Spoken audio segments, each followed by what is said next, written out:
Welcome, class, to today's explainer. Take a seat. Now, if you've spent literally any time on streaming platforms over the last decade, you've almost certainly run into the name Ertuğrul. Thanks to this massive global pop culture phenomenon, he's totally cemented in the public imagination as this swashbuckling, sword-wielding hero at the very dawn of the Ottoman Empire. But, as a historian, my job is to look past the television drama. So today, our central mission is to separate the man from the myth. We're going to peel back centuries of imperial propaganda and modern entertainment to find the actual historical figure hiding underneath. So we really have to ask ourselves, who was the real Ertuğrul? I mean, when we strip away the dramatic soundtrack and those epic slow-motion battles, how much of this famous leader's story is actually grounded in hard historical fact? And conversely, how much of it is just imperial fiction specifically designed to legitimize a dynasty? Well, as we're about to see, the line between historical truth and state-sponsored legend is incredibly blurry. To figure this all out, let's just quickly run through our syllabus for today's lecture. We're going to start with a quick welcome to Ottoman history, then we'll tackle the problem of sources, dig into the hard evidence of the coins, look at how the Ottoman myth was constructed, and finally, wrap up with Ertuğrul in modern memory. All right, diving right in. Section 1, Welcome to Ottoman History. Okay, to understand the man, we first need to step back into the incredibly turbulent landscape of 13th century Anatolia. This sets the stage for the guy who would become the father of Osman I, who is, of course, the namesake and founder of the mighty Ottoman Empire. Now, to grasp Ertuğrul's role, you've got to know two absolutely crucial academic terms. First, Uç, which basically translates to a marcher lord operating on a frontier. And second, Ghazi, which means a heroic champion fighter for the cause of Islam. Historically speaking, Ertuğrul and his Kayı tribe are said to have fled west from Central Asia, mostly to escape the totally devastating Mongol conquests. They ended up in Anatolia, where Ertuğrul operated as this marcher lord, fighting on the Byzantine frontier on behalf of the Seljuk Sultanate of Rum. Basically, he was a warlord operating on the very edge of two clashing empires. And honestly, this brilliantly illustrates how early empires were built. According to the traditional narrative, as a reward for his military assistance against the Byzantines, the Seljuk Sultan Kayubad I gave Ertuğrul lands, eventually granting him dominion over the town of Söğüt. Now, this wasn't just a simple real estate transaction, okay? It was the spark. Giving Ertuğrul this foothold on the frontier kicked off a profound chain of events that would eventually allow his son, Osman, to turn a tiny borderland territory into the sprawling Ottoman Empire.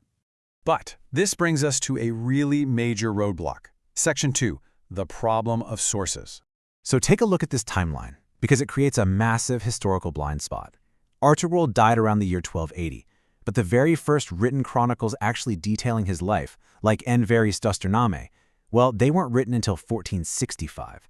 And the chronicle by Aşık Paşazade, which really cemented the official state myth, that came even later in the late 15th century. Guys, we are talking about a gap of well over a century, sometimes a century and a half, between his death and the very first people actually writing down his biography. So the academic consensus is pretty perfectly summed up in this quote. Nothing is known for certain about Ertuğrul's life except that he was the father of Osman. As a class, we really have to ask ourselves, can we actually trust highly detailed, elaborate stories, complete with long speeches and complex political maneuvers, when they were written more than 100 years after the fact? Just imagine trying to write an accurate biography of Abraham Lincoln today, using absolutely nothing but word-of-mouth campfire stories. That is the historian's challenge right here. Because the written chronicles show up so incredibly late, we've got to turn our attention away from the legends and hunt for sparse but totally undeniable physical proof. Section 3, Hard Evidence, the Coins.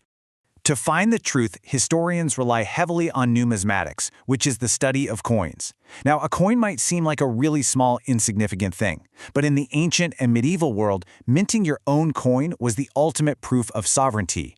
For us, it's our absolute most reliable primary source, proving once and for all that Ertuğrul was not just some mythical founding figure invented by later storytellers. He was an actual real historical person.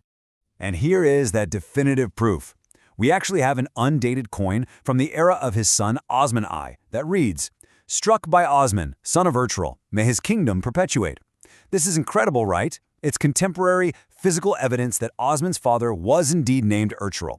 But another coin from this exact same era drops a massive historical bombshell that completely contradicts the television shows and the later Ottoman myths. See, if you watch the famous TV series or read the official Ottoman legends, you're going to be told that Ertuğrul's father was Suleiman Shah, the great leader of the Kayı tribe. But the numismatic evidence, this other coin minted by Osman, reads Osman bin Ertuğrul bin Gündüz Alp. Osman, son of Ertuğrul, son of Gündüz Alp. The hard, undeniable physical evidence tells us his father was Gündüz Alp, not Suleiman Shah. So, how on earth did Suleiman Shah become the official story? That mystery leads us right into Section 4, Constructing the Ottoman Myth.